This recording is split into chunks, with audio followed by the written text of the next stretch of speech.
Wendy Carlos was an American musician, performer, and composer. She was primarily known for film scores and as a pioneer of electronic music. And I say was not because she has died, but because she is now retired. She was also known in her early career as Walter Carlos, and in fact, at the time of her first album, was in gender transition. She was a friend of Robert Moog's and was instrumental in the development of the Moog synthesizer. She came to prominence with her first album, Switched on Bach, which used Moog synthesizers to perform compositions of Bach. Um, Fairly obviously. And that was the first of 14 albums. So some involved classical pieces, some involved film soundtracks, and some were her own compositions. She was also an early pioneer in ambient music. Hi, my name's Dan, and this was the first album by Wendy Carlos, and it's my first listen, but I have heard of it. So there's actually going to be quite a lot to say here, as well as the review, I'm afraid. So it's not going to be as mini as some of my mini album reviews. So, firstly, I'm going to use her throughout. So this album was made at a time that was difficult for her as it became unexpectedly successful, and she was mid-transition at this point. So she was unsure about public appearances, which she did under her old name of Walter, and with fake sideburns and trying to sound male. So I believe this was the only album that actually came out under the name Walter Carlos. I'm not entirely sure, and there are certainly reissues that have been done in the name of Wendy Carlos. But the original name on the original album was Walter. Um, in terms of the technical achievement of this album, it was extraordinary. So she used a Moog synthesizer, which had been hand built with bespoke parts by Robert Moog. She'd been quite involved in helping him think about what parts would be. She'd given him feedback, and so she'd actually been very involved in the development of the thing. She set this up at her home. She couldn't afford an 8-track tape machine on which to record, so she made her own. I think, she didn't make the bits from absolute scratch, but she did put it together. And when it came to recording, so that the early synths were notorious for their lack of stability. It wouldn't play for more than a few bars before it went out of tune, and so she could only do short sections. It could only play one note at once. So there's quite a lot of multi-tracking and editing that's gone into this. She's also used a pioneering use of a click track to make everything kind of fit together.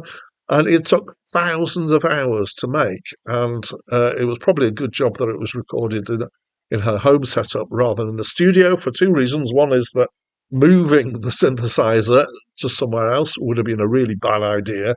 And the other one was the cost would have been absolutely enormous. Um, so another thing to say is that it's not easy to find her music for streaming. So the clips that I'm going to put at the start and the end are actually from the copy that I've listened to, which is taken from a vinyl copy.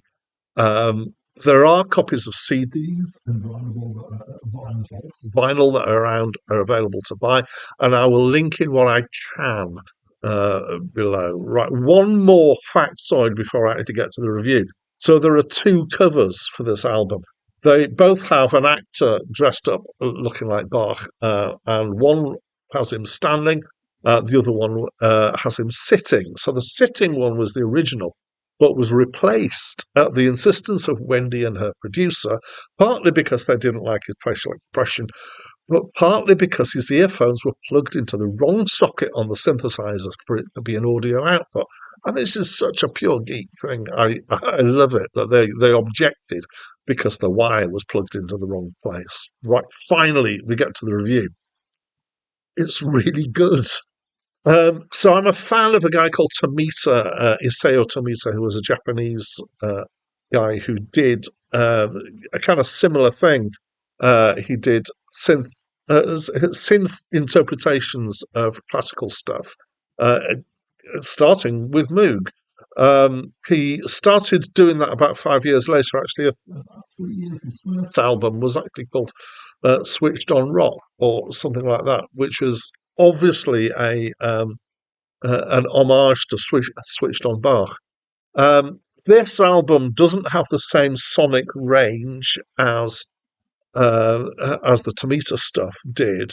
But given that it's 1969 and we're really very much at the birth of synths here, it was really groundbreaking stuff. Um, and it was important in showing that a synth could be used as a serious instrument. It was actually a really pivotal album for the synth community. And I saw some comments saying that before this, basically, people using synths were avant garde composers doing weird things. And this was a demonstration that it could be used for real music. There is, to my mind, an interesting symmetry here as well, because Bach was a guy who wrote stuff for organ. He wrote for other things as well, but as a he was definitely one of the early adopters of the organ. Why is that got symmetry? Well, an organ is a keyboard instrument, yes, but an organ is actually a synth. It's not an electronic synth. It's a physical synth. And if you look at pipe organs, the different stops have names of different instruments like reed or clarinet or flute or other things like that, or cello even and stuff. And they didn't do a really good job of sounding like different um, actual different instruments, but they were a start and they used different tones to make them sound different, which is what early synths could do, and obviously now can do much more effectively. But a lot of the sounds that are used here on this album are ones that are kind of trying to sound a bit like real instruments. And this is a thing that I like to throw out sometimes to kind of make people think, which is that organs are synthesizers. So another thing was that organs and harpsichords and other pre-piano keyboard instruments were not touch sensitive. So this gave interesting restrictions and challenges to the music. And Baroque music often embraced this and often used a kind of continuum of notes. Particularly, harpsichords were like that, and you could play actually quite fast on a harpsichord. Um, and Yeah, so the Bach stuff, there's bits that are fast, but it's often about this kind of having a continuum of notes that's going on.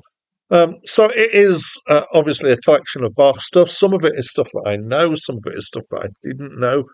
And surprisingly, I found for something that's made with electronics and with a click track, there is genuine feel to this. So the fast bits with this continuum of notes, it has a kind of textural feel that brings out the harmonic structure. And I think that this was something that was intended in the writing of it. And the slower bits, like our air on a G string here, is really nice, and they're very kind of tenderly produced. So I don't know if it's just because using unfamiliar sounds has brought out the essence of the music, but more so, it's kind of made me think about it. But I don't think that's entirely it. I think that her playing, despite the fact that it's a mechanical thing and there's a click track, it's not sequenced, and so she is actually playing it. I think her playing and treatment of it is just genuinely evocative, and it's just done really well. So I've read about the technicalities. Obviously, read quite a lot about this album. Got quite interested. And as I said before, there were issues with the tuning of the instrument. So I can hear at times when the tuning started to drift. I can hear at times where some of the edits must be. Also, the copy that I listened to has vinyl clicks and other artifacts in the recording as well. So it's not the perfect recording, but the background to this is utterly remarkable to create something this complex under those circumstances, and the result is, I would say, magical. Um, it's even given the limitations that it's got. So I loved it to bits. I really enjoyed this album.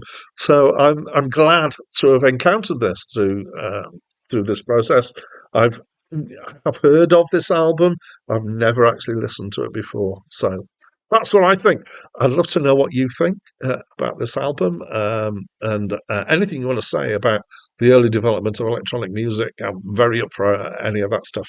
And so please do let me know. The comments box it's been made literally for you to give me comments on my videos. So the next review on this channel is JJ Cale's album Naturally. And I don't mean naturally that it's a JJK album. I mean the album is called Naturally. That's it from me for now.